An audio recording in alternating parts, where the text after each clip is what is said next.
I literally just asked him how to pronounce his name, and he was like Louis, and I was like, okay, not Lewis. And then my brain went Lewis. I'm not gonna edit that out because that's my mistake. Okay, we'll roll with it. Yeah. Yeah, thank you for having me. Hi, Louis. Welcome to my podcast. Thank Um, you. Thank you very much. how are you doing? Good. Yeah, it's I'm excited to be a guest on a podcast. Hmm. So haven't really done that before, so I hope I do all right. I'm sure you will, and you have your own podcast, but we'll come to that a little bit later. So, for those of you watching and listening, could you just introduce yourself? Who are you, and what do you do? Yeah. So my name is Louis Noguera. I'm 23 and I run Battle Jackets London, which is a lot of different things, but mainly it's an Instagram page where I make a lot of content around battle jackets and basically anything metal related that I can get my hands on or go to, and people seem to like enjoying the videos that I put out. So that's what I do in a very small nutshell. In a very small nutshell, yeah. I mean, you got a lot of followers, haven't you? Yeah, I've got 105,000 now, I think, on Instagram. About 90 something on TikTok, and then Facebook I don't actually log into. Everything is just automatically posted. So I could have 0 or a million. Yeah. But yeah, no, I started like posting stuff 2017, I think. So I would have been, I think I was like 15 or something. So it's taken me a long time to get, to the followers that I have now. So, Yeah. yeah, it's been a bit of a slog, but we're making it. Yeah, you're doing great. You're smashing it. Like, I just realized how young you are compared to me, but we'll skip over that. Yes, people Um, seem to think I'm in my 30s or 40s because of the beard and hair, but it's part of the look, isn't it? but it's aging, but not in like an old way. It's more like in a mature way. Oh, I'll take that. Yeah, it is. Like, I'm 33. I'm 10 years older than you, but Well, that's a never thought compliment. so. Trust me. Um, so do you remember your very first battle jacket? Like, what did it look like, and how did it feel wearing it for the first time? Well, I have it right here because I'm prepared. You're prepared. I love that. Yes, I don't know. I mean, I'll send you photos so you can put those up more clearly. But this was essentially my first jacket. Mm, Um, as you can see, it's got a lot of pretty much Metallica and your bog standard patches on it.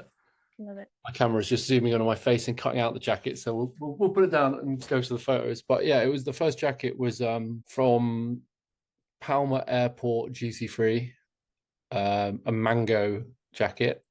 Yeah. It's got to do what you got to do, and I didn't do any of the sewing on that one. I got my mate's friend whose mum was a seamstress, and we would walk to school together, and I would buy the patches and bring him the jacket and the patches on the way to school, and he would take them back and his mum would sew them on, and then I'd wear it and take all the cred. But it was a long sleeve jacket, and I was a lot what's the right word, slimmer, I suppose, when I was 15. I hadn't really beefed out yet, so I can't wear it now. Not that I'd want to, but yeah, I still obviously have the jacket and some sentimental attachment to it. I've got lots of photos of me wearing it at that age. Yeah. But it's definitely retired to the wardrobe now, and yeah, but I didn't take it apart or anything like that. So It's a nice memory, though, isn't it? yeah, it's yeah, lots of photos of me with short hair. So I had like a quiff and a very short beard because I had a beard when I was 15, and at me in that jacket. So yeah, if I look older than my age now, I definitely looked older than my age then as well. You've always been mature for your age, right? Yeah, Yeah. yeah, maybe physically mature. I don't know how the rest of it, but yeah. Yeah, I don't mean like that's the case for a lot of men, though, isn't it? No. Yeah. But you can keep it like if you ever have kids one day. Yeah, yeah. I mean, I have never sold or gotten rid of any t-shirt I've ever bought. No. So I have every metal shirt that I've bought since I was 13, in small, medium, large. I buy any shirt if it's a cool shirt. And people are always telling me, like my girlfriend's always telling me to clear out my cupboard and get rid of loads of stuff. But my dad, he got rid of all of his metal shirts. He donated them to a charity shop when he got a big boy job, when he was younger. And he's regretted that ever since. So I'm not going to take the risk of getting rid of any of my shirts because maybe I can pass them on to my kids or something.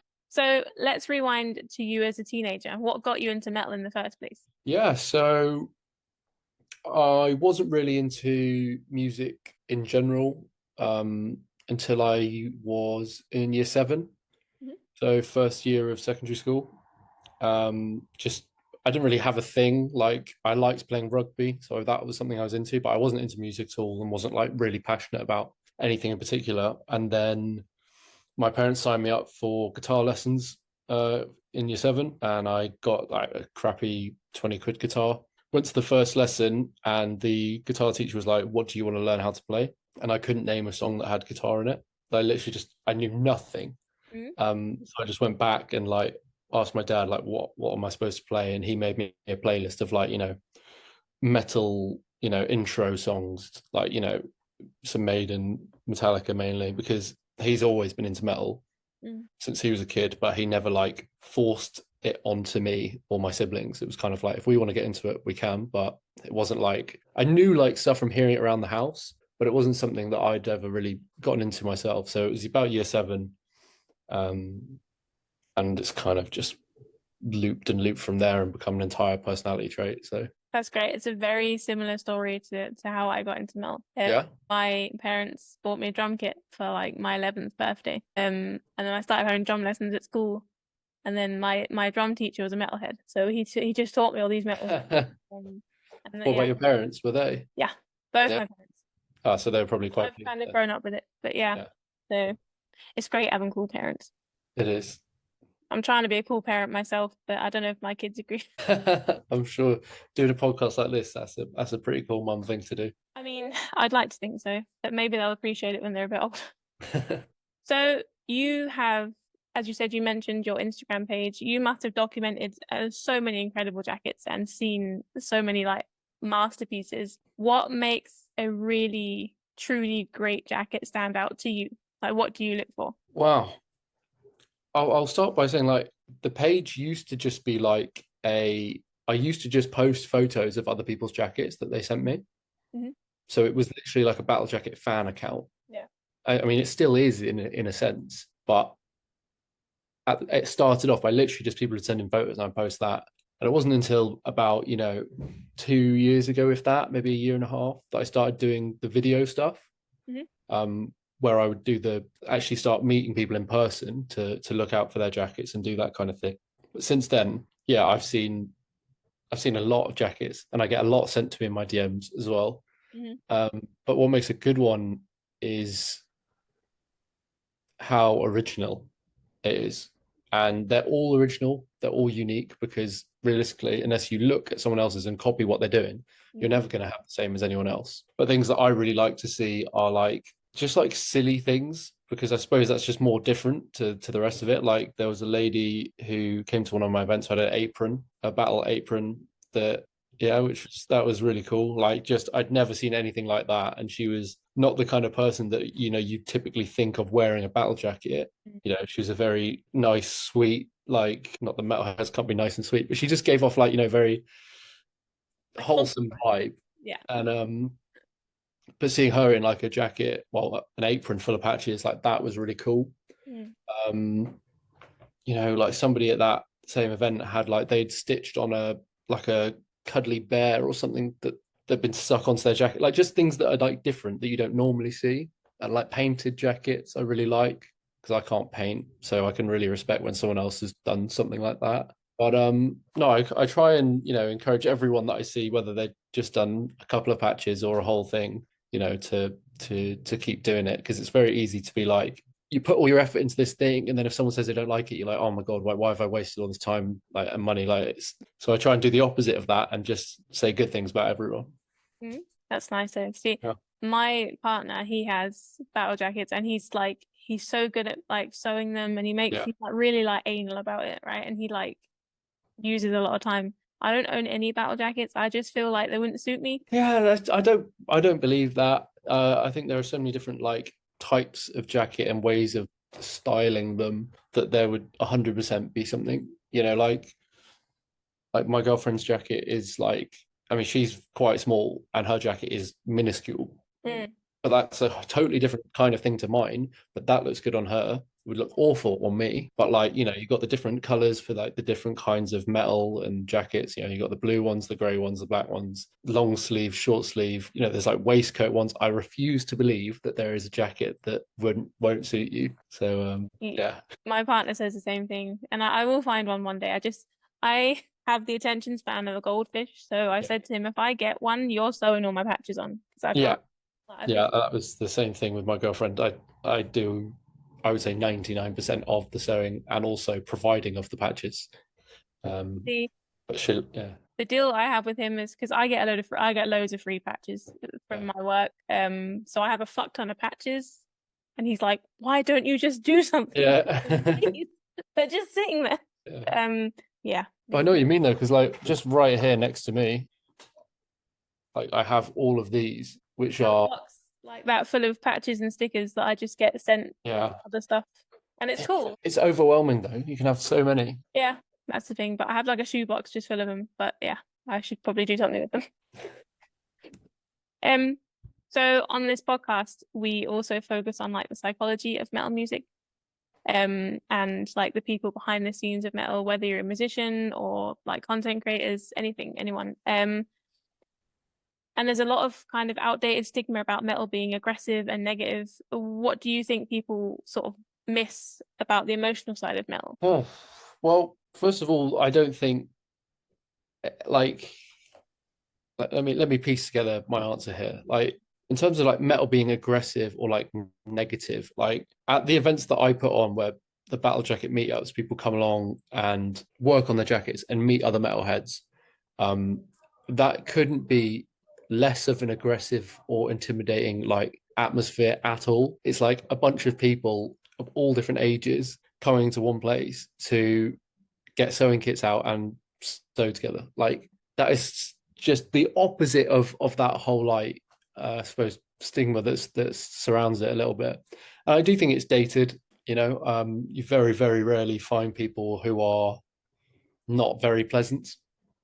I think, and if you do, they tend to be really drunk, and that's his own problem. Yeah. But I think metalheads on the whole, and I found that you know I speak to loads and loads of people now when I go to shows compared to when I was younger, and I can't really think of any negative interactions I've had with people.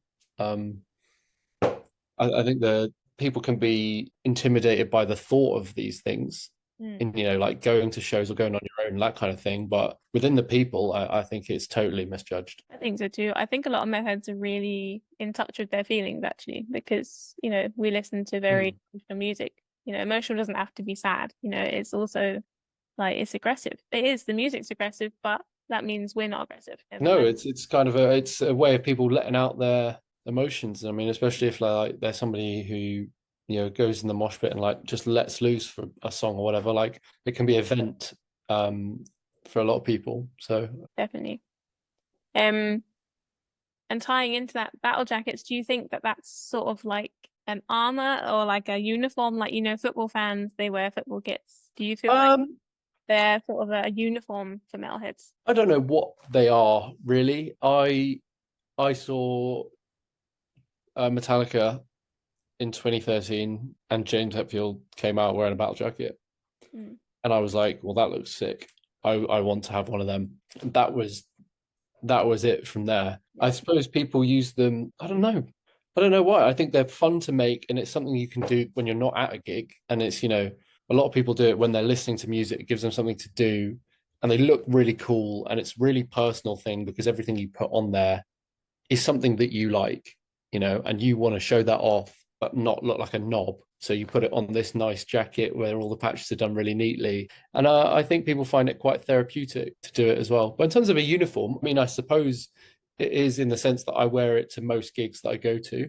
I mean, I very rarely don't wear my jacket. I'm not wearing it now because it's so hot right now, but it is over there. But yeah, I suppose people could put it on as an armor and something that makes them feel good about themselves, you know? Yeah, I think I agree with that. I mean, yeah, the amount of people that tell me I have to get one, honestly. Yeah, I mean, gonna have to research. A lot of people that follow me and message me, they don't necessarily have jackets, but they think that they're cool and appreciate the work that goes into them. And the ones who I have said, well, you know, what have you got to lose by just, you know, giving it a go? They end up making these like beautiful things, Yeah. and then they're really proud of them. I would strongly encourage people to just give it a go. A lot of people say like, "Oh, I'm too old to make one now," or like, "I had one in the '80s or whatever, and now they don't." It's like, well, I don't think you're too. I've never looked at someone and thought you're too old. If anything, I thought you're probably cooler. And I would like to be wearing a jacket at the age of those people. You know, it's not like a. But maybe that's because I'm just so obsessed with them. But I agree. Like you see like an old, and you know that they were there like in the beginning when oh they're yeah, getting big, and you just think you're so fucking cool. Like, especially if it's the same jacket and you can tell from the patches and the denim whether it's been around, you know, for the 40 years or so. And when I see ones that are like that, I see an old dude or whoever in a, you know, a proper washed out blue jacket with like 6 patches on it, maybe. So like, you know, by the standard of how many patches, you'd think it was lame. But you know, when you see it, they're all from the 80s or 70s or whatever. It's like, well, you know, that's always going to be cooler. yeah, absolutely. And you think like, what cool concerts has he worn that to? Yeah. Like, yeah, What are those stains from? You know, how long have they been on there? yeah. Um, so we talked briefly about mental health or the psychological impact of metal. What impact has it had on your mental health throughout the years? I mean, I'm quite fortunate that I don't really struggle with anything mental health wise. One thing that they have definitely helped me with is um like coming out of my shell a bit, or just like talking to more people. So before I started the jacket stuff, I didn't have any friends who were into metal. All of my school friends and everything were just normal guys, whatever, guys and girls, but not into metal. It was just my dad and my brother that I knew, my younger brother. And you know, we'd always go to gigs together, and we still do, and that's great.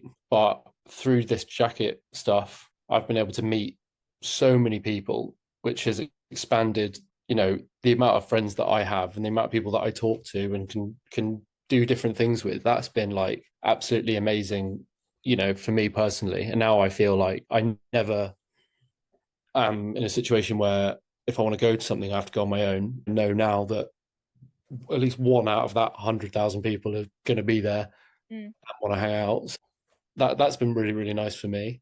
And I suppose it's made me, yeah, I suppose more confident in myself. Yeah. Because people like the stuff that I do. But yeah, that's I suppose that's how it's affected me. But I know how some of the things that I've done have helped other people. If you want me to talk about that. Yeah, I'd love that. Yeah, so there's a few people that I know, but you know, one that I'll focus on is like this guy that I did one of my events in Bristol at a place called Black City Records, which is like an awesome, awesome shop. And yeah, so I did one of my meetups there, and this dude came, and he was clearly like quite shy and not very outgoing, but had come on his own and wanted to meet people. And he had an amazing jacket, really, really, really cool. I ended up like, yeah, I can tell when people are feeling, you know, awkward, or like when you come on there on your own and you don't know anyone. I look out for these people and put them with other people, or I go and talk to them myself because I've been that person. Yeah. I saw him as one of those people.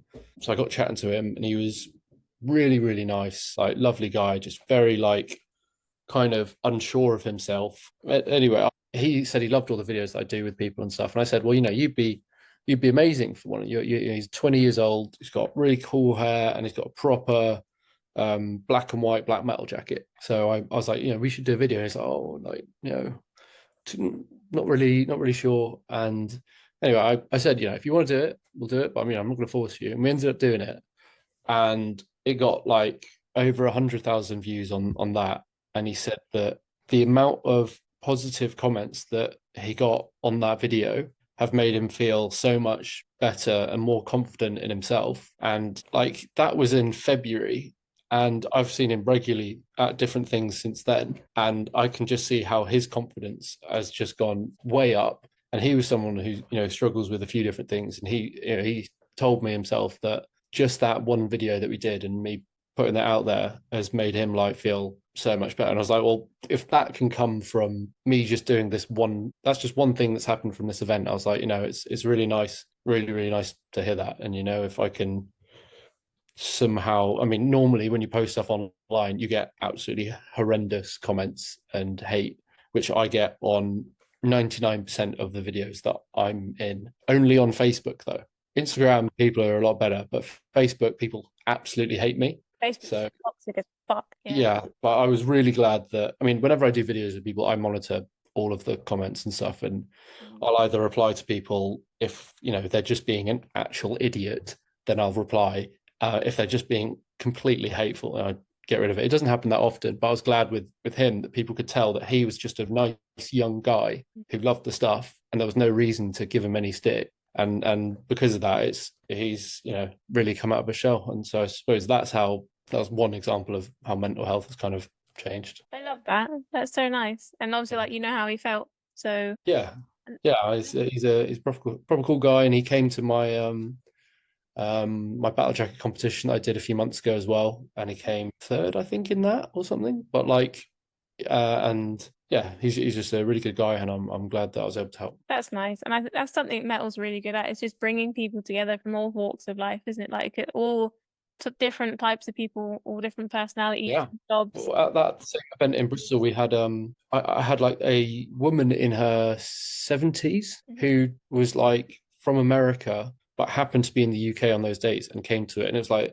but we also had a kid who was like 6 with his dad, and then so we get all kinds of people. And the thing is, a lot of people who come to my things come on their own, and they leave with other people.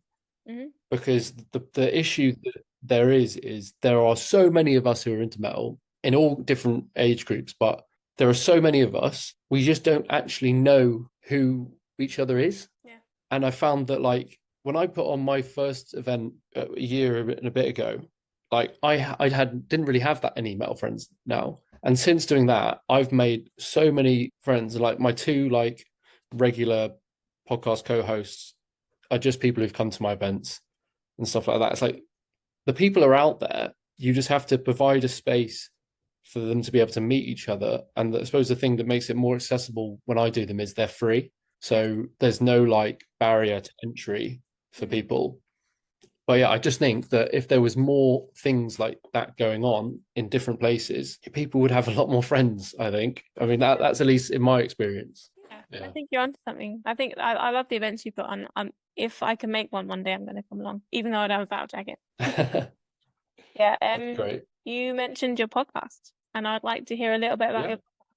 Tell me about it. Yeah. So I have been doing like the Instagram, TikTok stuff since 2017, which is videos predominantly up to 90 seconds long.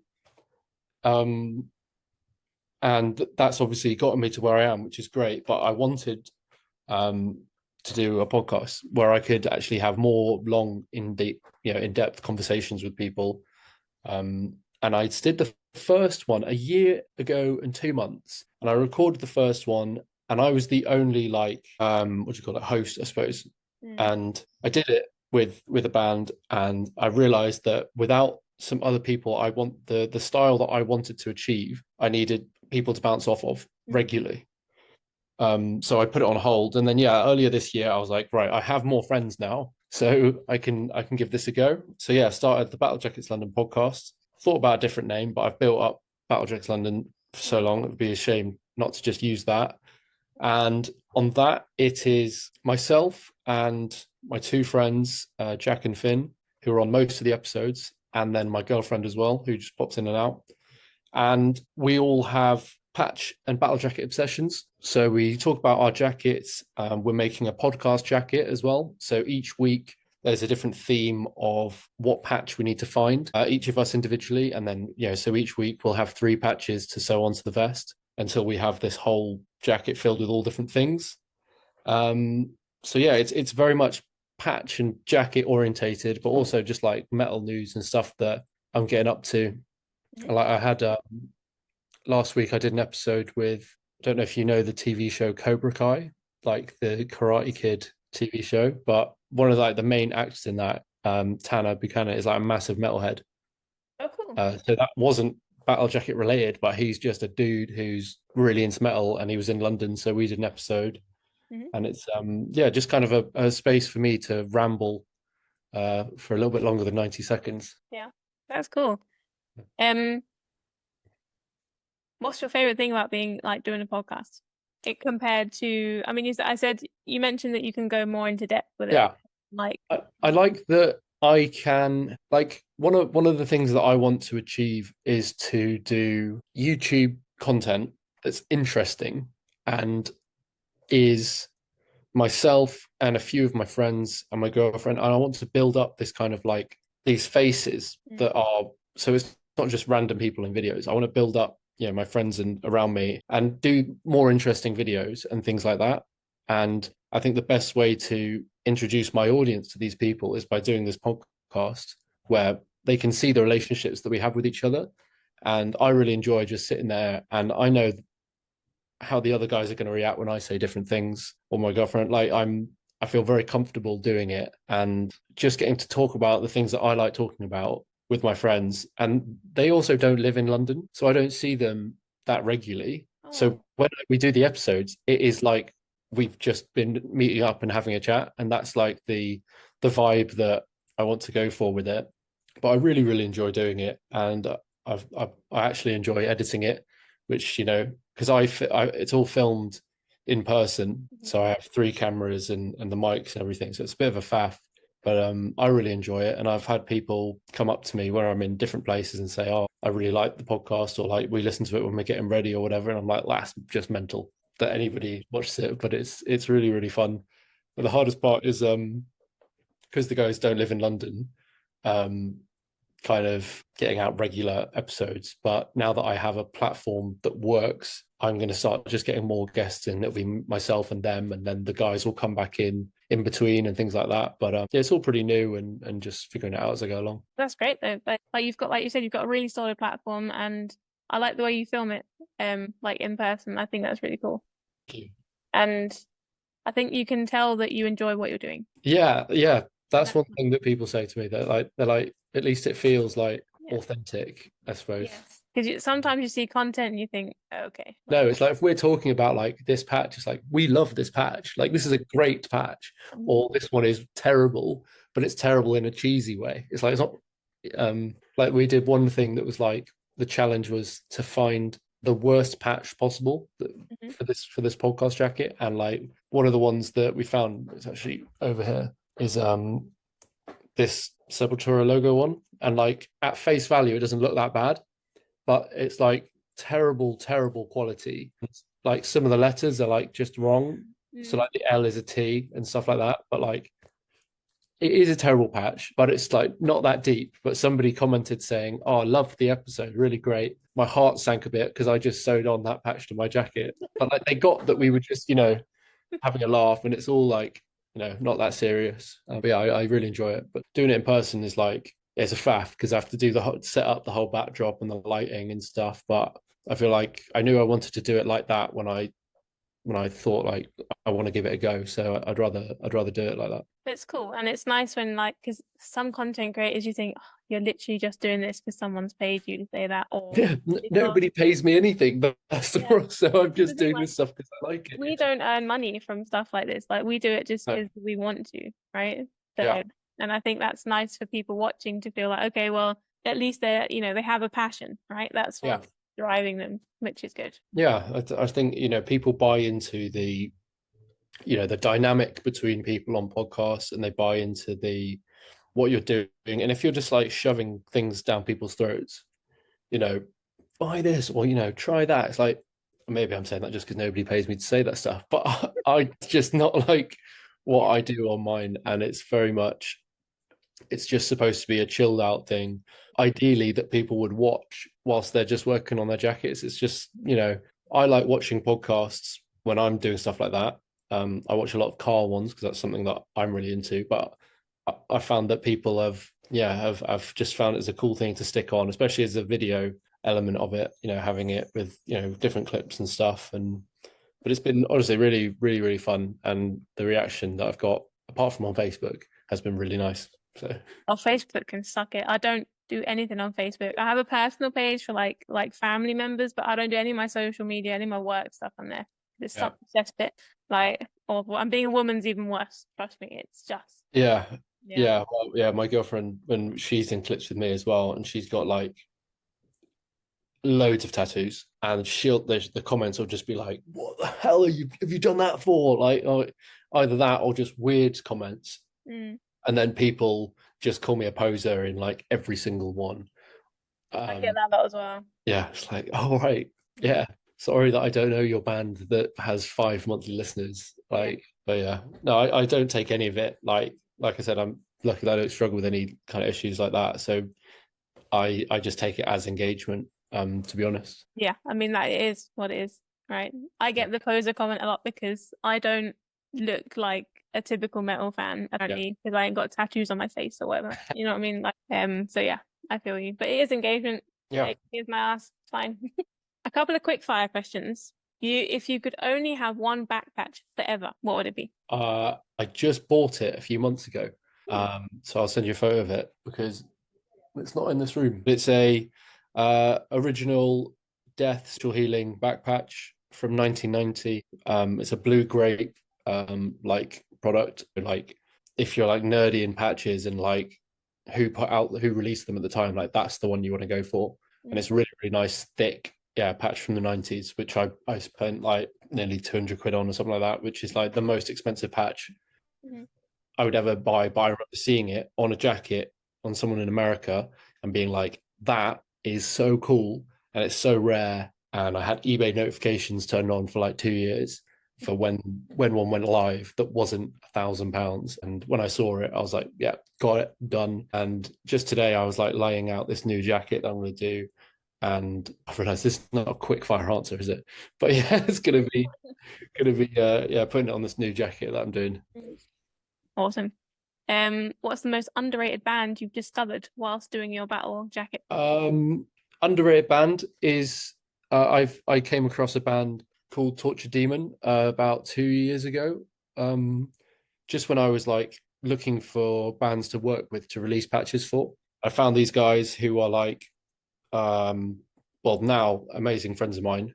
Mhm. But yeah, I found out these guys. I got in touch about making some patches for them. We did it, and then I've now done 2 tours with them, doing all their socials and stuff like that, and helping those guys out. So yeah, came across Torture Demon through this stuff, and now they are like my best mates and a great band worth checking out. So yeah, 100% agree. Is it Rise of the Lifeless, their album was called? that's right. Yeah, Yeah. Rise of the Lifeless. That was the last one they put out. I I heard that and I just thought it was on my top 10 albums of that year. Was it? It Yeah, wasn't last year, was it? It was the year no, before. it was 3 years ago, at the end of this year, I think. Yeah. So they're going to the studio a week tomorrow to start doing the new album. Yeah, I mean Jacob, the singer and frontman, he's 19 now, and yeah, when they put out Rise of the Lifeless, he was like 16 or I something. honestly I remember listening to it and thinking, all right, I need to learn more about this band. And I was like, Yeah, fuck, they're children. Like, yeah, this is insane. And then yeah, I saw a live video of them and I was like, okay, the energy they have,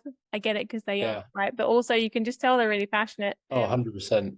And Um, this I need week, to get them. I need to get them on my podcast and have a chat because they seem. good luck because I've been asking them to do it for ages, but they they just they don't love being on camera.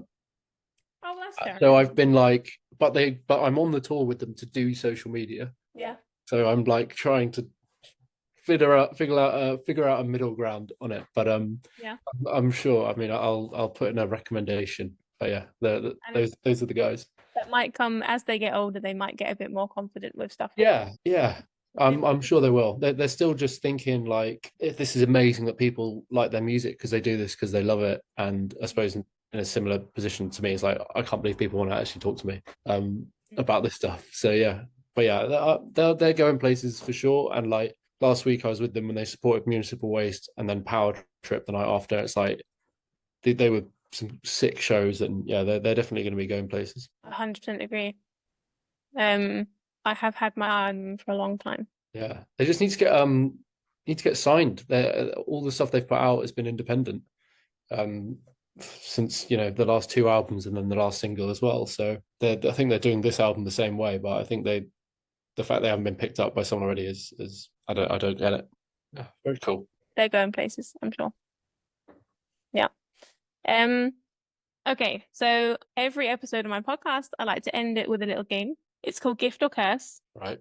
Very simple premise. I'm going to give you 5 things, one at a time, and you're going to tell me if you think that thing is a gift for the world or a curse upon the world. Okay. And they're not metal related things. It's just like just can be anything, random things. Number Okay. 5 is a recurring thing.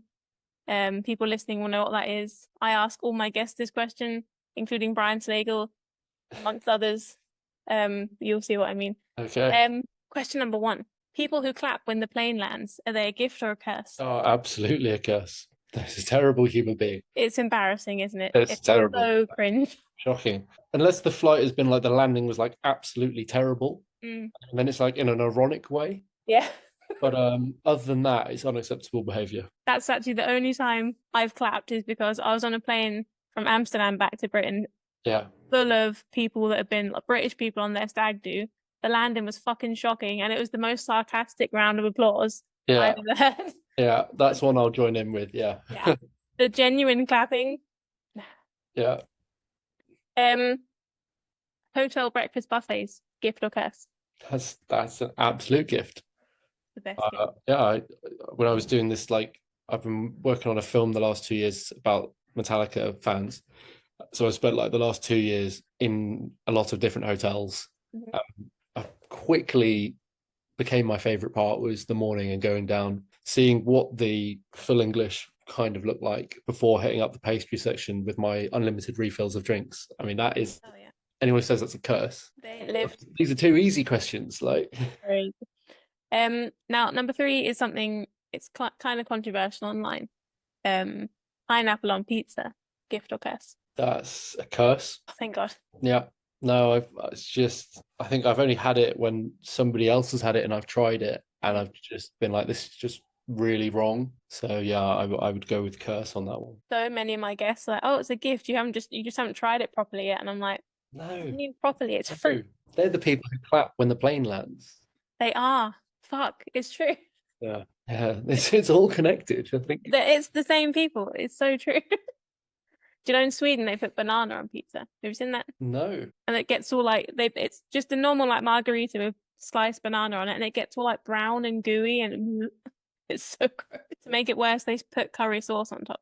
I mean, I've heard of like a kebab pizza, but that sounds terrible. It is, yeah. I don't know what they're thinking. ASMR videos, gift or curse? I've never watched them. I think I've only heard them when my girlfriend's been like next to me and she'll be listening to them. I mean, it sounds pretty. No, I'm going to say curse. I think if you're, yeah, it's too extra. I don't need to be hearing this close up. I think I've got something called misophonia, and it's just people noises irritate me. Like someone chewing loudly next to me, I want to punch them in the head. Do you know what I mean? Yeah, and I don't think I'd want to hear that through a microphone this close to their mouth. Yeah, and you can hear their saliva and just oh my God. No. But the trend that started happening, I was like, oh, what's this? And I was listening, and my head just went, oh my God, no. This is way too personal. Like, I don't know this person. I can hear what's happening on the inside of their mouth. No, I'm good. So have I got all the questions right then so far? I mean, there's no right or wrong answer. Yeah, we happen to agree. So yes, in that respect. Amazing. We'll see what happens on the next one. I have a feeling we will agree on this. But okay. Number 5. Flavored condoms, gift or curse? That has taken me by surprise. Everyone has that reaction. Let's go with curse. I just think, I mean, hopefully that's not something I'd have to ever experience. So I'll leave it in the ether. That's a very, very political answer. Yeah. We'll end it there. Thank you so much for your time. No, my pleasure. I really, really enjoyed it. Yeah, it's been nice getting to learn more about your projects, and go and check out everything that he's mentioned, because his Instagram page, and you're a very wholesome, lovely person that's very passionate about what you're doing, and we need more people like you. Well, I very much appreciate that, and I'm glad you asked me on, because it's not often that I actually get to just talk about it, you know, in front of other people's audiences and things like that. So it's appreciated.